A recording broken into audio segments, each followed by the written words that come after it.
Today we're going to talk about black on black crime because it seems like we have very uneducated people out in this country that thinks that black people are just inherently violent and black people just do crimes against other black people because they're black.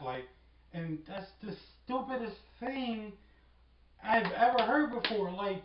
Black people kill other black people because black people are near other black people. Like when it comes to white on white crime, which is white people kill the white people that are killed by white people are 84%. It's not because white people go out there and say, "Oh, I want to kill a fucking white person today." No, white people are near white people. When it comes to Hispanics, Hispanics kills other Hispanics because Hispanics are near fucking other Hispanics. And then when people want to point out, well, considering black people are 13% of the population and they're they make up a lot for the crimes inside this country, considering that they're a minority population. All right, I'm going to dig on the reasons why. And it isn't because I'm inherently more violent. It's because poverty and systemic racism that's in this country. Because whenever you fucking disenfranchise a group of people, then yeah, there's going to be an increase in crime. I don't care whether you're black, white, blue, brown. I don't give a fuck. When you disenfranchise a certain group of people, yeah, that's going to happen. And the reason why that there's a lot of crime in these black neighborhoods because one, it's you can't black people. It's hard for black people to get a job. It's just hard. And there's statistics that say that a black person with a bachelor's degree has the same opportunity of getting a job with a white than a white person with a diploma. Yes, if you don't believe me, look it up. There's multiple websites. But that's just disgusting in 2016 that when I get my bachelor's degree May 22nd, then that will be equivalent of a white person getting a diploma. So job opportunity is one of the reasons why there is a huge crime in black predominant neighborhoods. And of course, the free trade doesn't help because a lot of the free trade that happens in America that move jobs overseas that disproportionately hurts black people. And the second reason why there is a lot of crime in black predominant neighborhoods is because there is a lack of education. A lot of these schools in these black neighborhoods are not funded. Like there's barely any money inside these freaking schools. There's some schools in black neighborhoods where they don't even have a textbook. They don't even have a textbook. And also they're closing down schools. In Chicago, 59, 59 schools were closed down. 59. So you think that closing down schools in poverty neighborhoods would be like, oh, there won't be an increase in crime? Not at all. Having these kids out on the fucking street, closing down their fucking schools and building fucking prisons to replace those goddamn schools. Oh, there won't be a crime problem. Yes, the fuck it is. And another reason why, the third reason why that there are high violence in black communities is because because the war on drugs.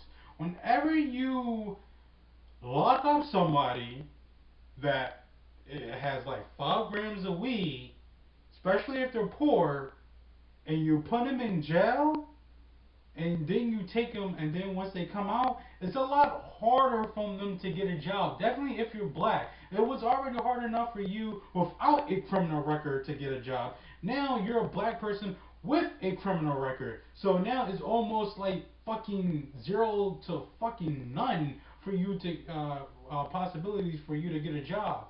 And when you have this criminal record on you, you're pretty much not even an American citizen anymore because you can't get public housing, you can't get student loans, so fuck college, and you don't have voting rights anymore, and you're not an American anymore. Like you're just not an American.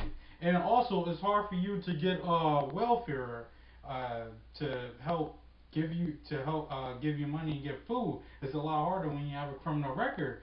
So and that's something in this system that needs to be fixed.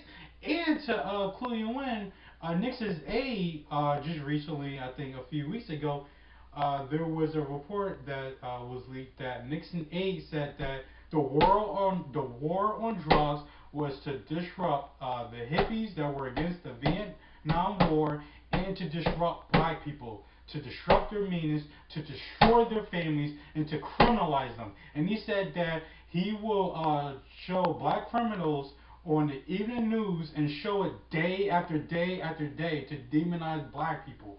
Like, that was the whole fucking plan, and as you see right now, it was a fucking success, because you have people out here that thinks black people are like these violent freaking people, and like, we're not. It's just the freaking poverty that we're in, and then the systemic racism attached to them. And whenever, like I said before, disenfranchise a group of people, violence will freaking rise.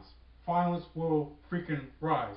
And the other thing is that black people make up half of the population of prisons. Like, that's disgusting. And we only make up 13% of the freaking population. And we're disproportionately, we're 4 times more likely to be in prison for drugs than a white person, even though a white person and a black person use drugs at the equal rate.